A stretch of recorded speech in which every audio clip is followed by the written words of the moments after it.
Okay, excellent. Well, thanks so much for the invitation to join you today.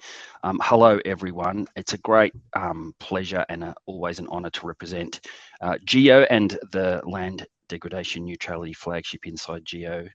I'm coming to you from Riyadh, Saudi Arabia, and most of my friends and colleagues, I think, in GEO-LDN seem to be on holiday or something like that, but still short straw, but it's all good. Let me see if this will work.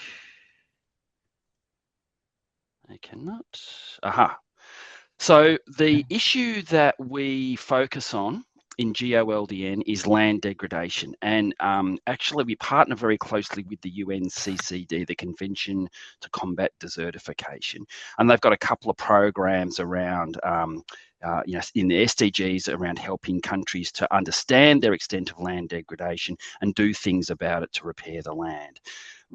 Land degradation is a slow-moving disaster, but it affects a lot of people around the world, literally billions of people. It's one of the main drivers of human displacement. It threatens global food security, and really most of us feel most of the impacts of things like climate change and biodiversity loss on the land most of the time. I think the statistics are something like, in the last report, 2022, 15% and a bit of total land area was degraded, and that's growing by about 100 million hectares of degraded land per year. There's a new report coming out, reporting process, starting this year, so those numbers will be updated fairly soon. Really, the function of GEO-LDN, the indicator 15.3.1 on land degradation, Earth observation technologies are used very extensively throughout that indicator, and I had a bit to do with writing the methods there. And the UNCCD really noted that some assistance was needed to help countries to improve their use of Earth observation, and also for them to understand the challenges that countries are having in terms of their use of Earth observation to assess land degradation, but not only to assess it, but to use that information to improve the land. And so the GEO-LDN really bridges that gap between the Earth observation practitioners and the users of the data. And so we really work with countries to help them improve their awareness and use of Earth observation data to assess land degradation. In terms of the main EO products and services, the GEO-LDN was inspired out of the back of the development of the Good Practice Guidance document, and there's a new one, an update, an addendum been released just recently. And really this is a sort of quite technical document describing how countries can use Earth observation to assess land degradation in a way that's meaningful to them. But actually what we do is we don't really provide updated services and things ourselves so much as link countries to existing data sets. We provide access to those data sets through a thing called the LDN Toolbox, which is this curated suite of interoperable tools. And we help countries understand how to use each of the tools in the toolbox to go from measuring their land degradation, reporting on it into the SDG process, and then using that information to improve their land. And the LDN Toolbox is a big part of that. That's accessible through the GEO-LDN website. Really, we sort of think of the LDN Toolbox in facilitating assessment at two scales. The national to global scale is really where the Good Practice Guidance document started, and that was really setting a method that is fairly uniform, fairly applicable across most of the countries of the world. And what we're finding now is that, of course, when we're getting the reports from the countries, we are seeing now where they're having their challenges and their issues with the default methods. And so they need to improve assessments in ways that are relevant to them, but also go from that national to subnational or national to local scale to really implement the actions that they are using this information to plan. So we work with the countries to improve their understanding and awareness of the data sets, to understand the concept of land degradation neutrality, which is indicator 15.3, and also to develop the skills to use the data more effectively. And the main, the sort of showcase activity of the GEO-LDN flagship really has been that user engagement and partnership end. And we've been championing things called the Global Dialogue Forums, for example. We've had 4 at the moment, and we're planning another couple for the next over the next sort of year or so.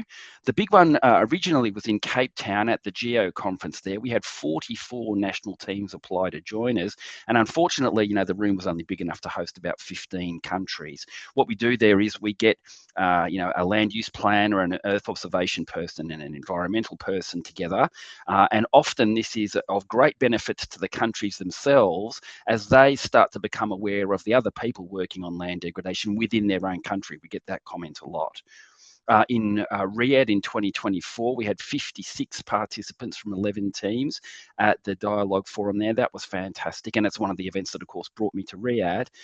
We've had some local ones in Senegal, and we've had another one in Senegal recently, I think, some training there, and Pacific SIDS in 2025. Many of the countries, these are all the photos in the bottom right there is from the Pacific SIDS Forum, really connecting the people from the different countries and trying to think about the kind of data and technologies and the support that they need. That was a very successful meeting, that one.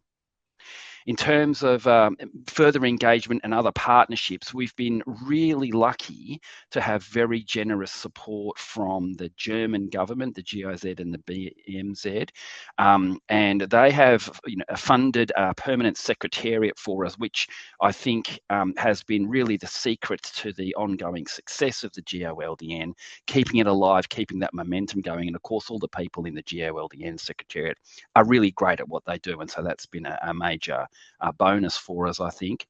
We have partnered with CEOS really to try and raise awareness of issues in going from that national to subnational level, but also for different geographies. So some of the challenges there are that we have different environments and they have different data needs. And so we've been able to work with CEOS and connect with CEOS to help us connect the land degradation to things like biodiversity loss issues, but also really help formulate documents and information in a way that is useful communication right from the people on the ground up through to the space agencies so that we can get these data gaps and needs addressed.